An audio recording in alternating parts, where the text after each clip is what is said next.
مہینے تم مجاہدات کرتے رہو تو پھر کہیں جا کر تمہیں صراط مستقیم ملے گا، یا تم صرف اور نحو پڑھ کے قرآن پاک کے اندر گرامر کے ساتھ جو ہے وہ اترتے چلے جاؤ اور قرآن کے الفاظ میں کھو جاؤ تو صراط مستقیم ملے گا۔ اللہ نے کہا نہیں، صراط مستقیم پر آ جاؤ۔ مولا صراط مستقیم کیا ہے؟ صراط الذین انعمت علیہم، کہا تمہارا کام یہ ہے کہ انعام یافتہ بندوں کے پاس آ کر بیٹھ جاؤ، ان کی سنگت میں، صحبت میں اور ان کی بیعت میں آ جاؤ، ان کے تعلق میں آ جاؤ، بس وہاں تک آنا تمہارا کام ہے اور تمہیں صراط مستقیم عطا کرنا مجھ خالق کے کائنات کا کام ہے۔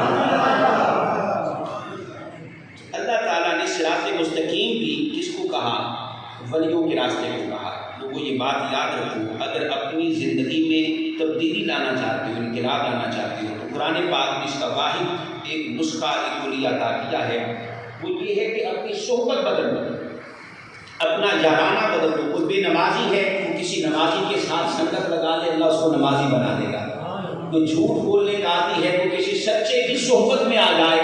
قرآن پاک میں اللہ تعالیٰ نے خود کو بدلنے کا جو سب سے مؤثر طریقہ، نسخہ اور کلی عطا کیا ہے، وہ یہ ہے کہ اچھے لوگوں کی صحبت میں آ جاؤ، اپنے یارانے بدل دو، اپنی صحبتیں بدل دو، اپنے تعلقات کو دیکھو کہ ہمارا صبح و شام کہاں بسے ہوتا ہے، ہمارے دوست کیسے ہیں۔ حضور علیہ السلام فرماتے ہیں کہ انسان اپنے دوست کے ایمان پر ہوتا ہے، یعنی جیسا اس کا دوست ہوتا ہے، جیسا اس کا سنگی بیلی یار ہوتا ہے، جیسے اس کے یارانے ہوتے ہیں، جیسے اس کے تعلقات ہوتے ہیں، جیسے اس کی بیٹھکیں ہوتی ہیں، آپ کا فرماتے ہیں انسان خود بخود اس رنگ میں ڈھلتا چلا جاتا ہے۔ تو کوئی بے نمازی ہے تو وہ نمازی کی صحبت میں آئے، وہ نمازی کے ساتھ ملے گا، انشاءاللہ اللہ نمازی کی برکت سے اس کو بھی نمازی بنا دے گا۔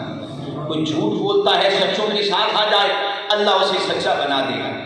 کوئی خیانت کرنے والا ہے، ایمانداروں کے پاس آ جائے، اللہ اسے ایمانت داری کا جذبہ عطا کرا دے گا۔ یہ ایک کلی اللہ نے قرآن پاک میں عطا کیا ہے کہ تم اپنی صحبت بدلو، میں تمہاری زندگی کو بدلوں۔ اب یہاں صرف دنیاوی فائدہ نہیں ہے ولیوں کی صحبت اور سنگت کا، ایک اخروی فائدہ بھی ہے۔ اور وہ اخروی فائدہ کیا ہے؟ اللہ اکبر۔ حضور علیہ السلام نے فرمایا، آقا علیہ السلام فرماتے کہ رسول اللہ صلی اللہ علیہ وسلم کے فرمان علی شان ہے، حضور نے فرمایا کہ واجبت جنتی، کہ میرے مالک نے مجھے کہا کہ محبوب ان لوگوں کو بتا دوں، واجبت جنتی علی متذاکرین فیہ وعلی متجالسین فیہ وعلی متحابین فیہ وعلی متبادلین فیہ۔ اے محبوب ان لوگوں سے کہہ دو کہ میری جنت ان لوگوں پر واجب ہو گئی جو فقط میری وجہ سے کسی سے محبت کرتے ہیں، میری جنت اس پر واجب ہو جاتی۔ وجبت جنتی علی متحابین فیہ، جو میری وجہ سے کسی سے محبت کرتے ہیں، میری وجہ سے کہ یہ اللہ کا نیک بندہ ہے، صالح بندہ ہے، عبادت گزار بندہ ہے، اللہ کی عبادت میں اطاعت میں رہنے والا اور حضور کا سچا غلام ہے۔ تو آپ کا بناتے وجبت کہ خالق کائنات کا یہ فرمان ہے، وعدہ ہے اس کا کہ وجبت جنتی علی متحابین فیہ والمتذاکرین فیہ والمتجالسین فیہ والمتزاورین فیہ۔ آپ کا فرماتے لوگوں رب کائنات جنت واجب کر دیتا ہے اس پر کہ جو اللہ کے ولیوں سے محبت کر رہا ہے، جنت اللہ واجب کر دیتا ہے اس پر جو اللہ کے ولیوں سے محبت کرتا ہے۔ وعلی المتجالسین فیہ، جو کسی محفل میں فقط اس لیے جاتا ہوں کہ وہاں اللہ کا ذکر ہوگا۔ والمتزاورین فیہ، جو کسی شخص کی زیارت کرنے فقط اس لیے جاتا ہو کہ یہ اللہ کا ولی ہے۔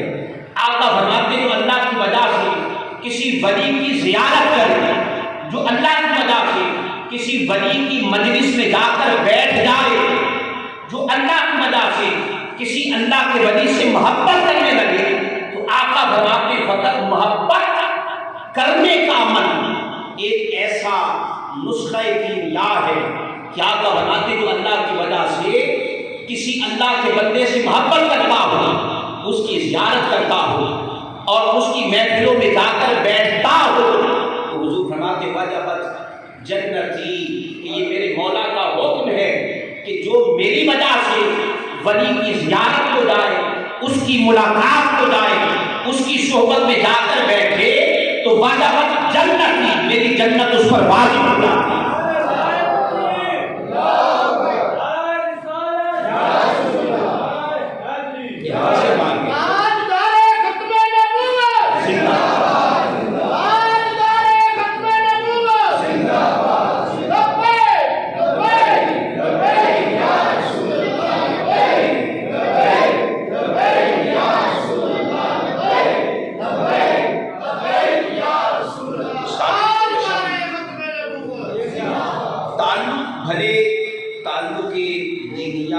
دینی تعلق بنائیں یا کسی کے ساتھ دنیا کا تعلق بنائیں، تعلق کی بنیاد ایک ہونی چاہیے، اور وہ بنیاد کیا ہے؟ اللہ کی محبت۔ اللہ کی محبت۔ دنیا میں بھی تعلقات کا مدار اللہ کی ذات کو بنا لو، اور دین کے معاملے میں بھی تعلق کا مدار اللہ کی ذات کو بنا لو۔ جو اللہ کی وجہ سے کسی کی صحبت میں، تعلق میں اور اس کی نسبت میں آ جاتا ہے، حضور نے فرمایا رب کا وعدہ ہے رب کائنات اسے جنت عطا فرماتا۔ اور پھر دوسری حدیث بات میں آتا ہے، حضور فرماتے ہیں قیامت کے دن رب کائنات کی بارگاہ سے آواز آئے گی این المتحابون فیہ، کہ ملائکہ وہ لوگ کہاں ہیں جو میرے بندوں سے محبت کرتے تھے، جو میرے نیک لوگوں سے محبت کرتے تھے۔ ملائکہ عرض کریں گے کہ مولا حکم کرنا کیا ہے؟ رب کائنات فرمائے گا تم کو میری بارگاہ میں لاؤ، الیوم اعزکم یوم لا ظل بعد ظلہ۔ حضور فرماتے ہیں رب کائنات قیامت کے دن اعلان کرے گا کہ وہ لوگ کہاں ہیں جو میرے بندوں سے محبت کیا کرتے تھے میری وجہ سے، جاؤ ملائکہ ان کو لے کر آؤ۔ مولا کیا کرنا ہے؟ انہیں جنت عطا کرنی ہے یا پورے صراط پر لا کر کھڑا کرنا؟ کرنا کیا ہے مولا؟ حکم تو کر۔ رب کائنات فرمائے گا کہ جنت کے مراحل تو ابھی آگے ہیں، پورے صراط کا مرحلہ بھی آگے ہے۔ دیکھ نہیں رہے کہ سورج سبا نیزے پر کھڑا ہے اور آگ برسا رہا ہے، زمین تانبے کی بن چکی ہے، کوئی سایہ، کوئی درخت، کوئی دیوار اور کوئی پہاڑ ایسا نہیں ہے کہ جو لوگوں کو سایہ عطا کرے، کہ جو سورج کی گرمی سے بچ سکے۔ آج میری رحمت کے سائے کے علاوہ کوئی سایہ لوگوں کو نفع نہیں دے گا۔ جاؤ فرشتوں کو لوگوں کو لے کر آؤ جو میرے بندوں سے محبت کیا کرتے تھے۔ اليوم اعزکم یوم لا ظل بعد ظلہ، آج میں انہیں اپنی رحمت کا سایہ عطا فرماؤں گا جو میری وجہ سے لوگوں سے محبت کرتے تھے۔ تو اللہ کی وجہ سے کسی جوانی سے تو محبت نہیں ہو سکتی ہے نا، اللہ کی وجہ سے کسی ظالم سے تو محبت نہیں ہو سکتی ہے، اللہ کی وجہ سے کسی اداکار ایکٹر سے تو محبت نہیں ہو سکتی۔